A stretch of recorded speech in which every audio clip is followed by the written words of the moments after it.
신. 내 취미는 축구 경기를 보는 것이다. 집요하게 한 경기를 여러 번 돌려보는 것이 취향이라 주위 사람들에게 또 그 경기를 보냐는 핀잔을 듣기도 했다. 그러던 어느 날 친구가 자신이 가장 좋아하는 경기라며 영상을 추천해 주었다. 평소 같았으면 이미 보고 있는 게 있다면 넘겼겠지만 마침 보고 있던 경기가 질리던 참이라 흔쾌히 링크를 받았다. 처음 보는 사이트의 영상이었고 별 생각 없이 영상을 재생했다. 영상은 평범한 경기였고 그렇다 할 재미 요소는 보이지 않았다.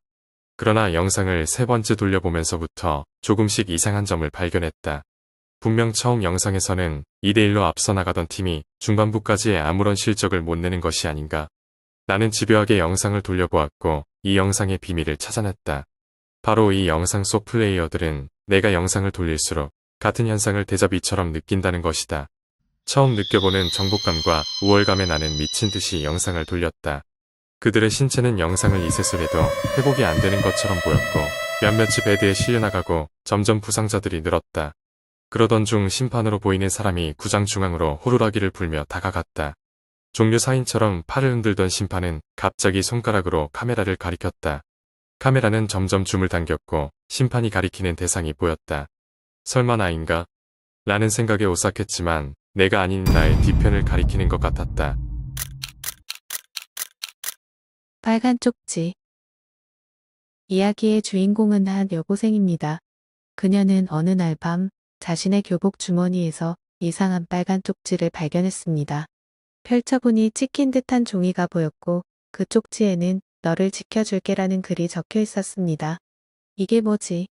라는 생각도 잠시 금방 잊어버리고 그 쪽지 또한 버려버렸죠. 한참 학교 학원 스케줄로 정신없이 지내던 중 친구와 카페에 간 날 화장실에서 볼일을 보고 손을 씻으려는데 정말 너무 눈에 띄는 빨간 종이가 쪽지 모양으로 접혀 놓여 있는 것입니다.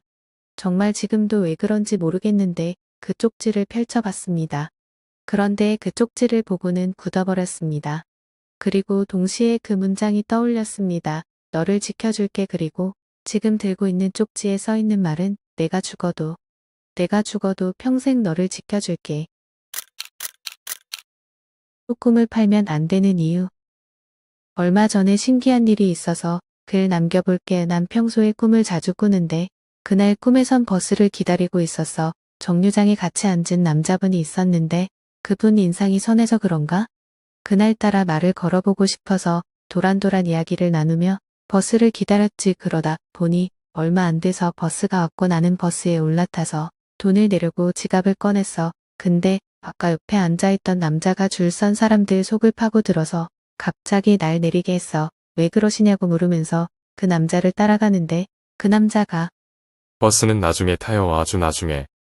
라고 말하는 걸 듣고 잠에서 깼어. 나는 생생했던 꿈 때문에 숨을 몰아 쉬었는데 갑자기 친구한테 톡이 왔어. 그 친구가 원래 신기가 있는데 남자 나오는 불길한 꿈 꾸지 않았냐 그러더라. 방금 꾼 꿈이 거슬려서 그렇다고 답했고 친구가 그런 꿈은 오래 가지고 있어봐야 안 좋다며 자기가 꿈을 사주겠다 그래서 500원 주고 꿈을 팔았어. 원래 꿈을 자주 꾸지만 뭔가 리얼해서 더 싱숭생숭했던 꿈 같아. 하하. 그 게시물의 베스트 댓글. 순이야, 그 남자 내 미래 배우자야. 그 친구한테 무슨 수를 써서도 꿈 돌려받아. 그리고 그 친구도 멀리하고. 고등학교 졸업식을 치르고 온 날이었습니다. 같은 반 단짝 친구와 집으로 돌아와 초등학교 중학교 졸업 앨범을 싹 꺼내 친구와 차근차근 보다가 기억을 더듬으며 중학교 졸업 앨범에 제 방과 번호를 찾아보는데 그때는 통통했던 제 중학교 시절 사진을 찾았습니다. 그런데 제 사진 바로 옆에 지금 같이 있는 친구 사진이 있는 겁니다. 잘못 봤나 싶어 이름을 확인해 보니 이름마저 똑같았습니다. 이상했습니다. 이 친구와는 고등학교 3학년 때 처음 만난 사이였거든요. 뭐지? 너 나랑 같은 학교였어? 정적의 분위기 속에 그 친구의 얼굴을 올려보는데 그 친구가 분노에 가득 차 저를 노려보는 것입니다. 야, 무슨 소리 하는 거야? 아니 여기 얘 너랑 똑같이 생겼는데 이름도? 너 미쳤어? 전혀 화낼 일이 아닌데 친구가 화를 내더니 학교로 돌아가겠다고 하고 가버렸습니다. 상황을 전혀 이해 못하겠던 저는 다시 한번 중학교 졸업 앨범을 받고 여전히 제 사진 옆에 그 친구의 사진이 있는 걸 확인했습니다. 찜찜해진 마음으로 고등학교 졸업 앨범도 여러 찬찬히 둘러보는 순간 저는 머리가 멍해졌습니다. 반사진을 찬찬히 보는데 단체 사진, 그룹 사진 그리고 단독 개인컷 어느 곳에서도 친구의 모습이 보이질 않았습니다. 그리고 아까 그 친구가 마지막에 했던 말,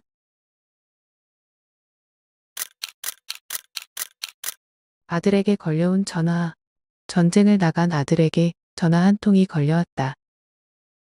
내일 돌아가는데 친구 한 명을 데려가고 싶어. 우리 집에서 같이 살아도 될까? 아들이 돌아온다는 사실에 부모는 뛸 듯이 기뻐하며 당연히 된다고 대답하였다. 잠시 머뭇거리던 아들은 입을 뗐다. 한 가지 말해두고 싶은 게 있어. 그 아이는 전쟁 중에 부상을 당해 다리가 없어. 그래도 난 그 아이를 데려가고 싶어. 그 말에 부모는 잠시 고민하더니 말했다. 며칠 동안은 괜찮지만 누군가를 케어하는 건 매우 힘들단다. 집에 돌아와 있는 동안 그 친구가 살 곳을 찾아보자. 너에게도 우리에게도 각자의 인생이 있으니까 그 친구를 위해 평생을 희생하는 건 아니잖니? 이윽고 전화는 아무 말 없이 끊겼다. 다음 날 부모는 경찰에게 전화를 받았고 아들이 빌딩 옥상에서 투신 자살했다는 소식을 들었다. 아들의 시신을 본 부모는 오역할 수밖에 없었다. 청년의 몸에 다리가 없었다.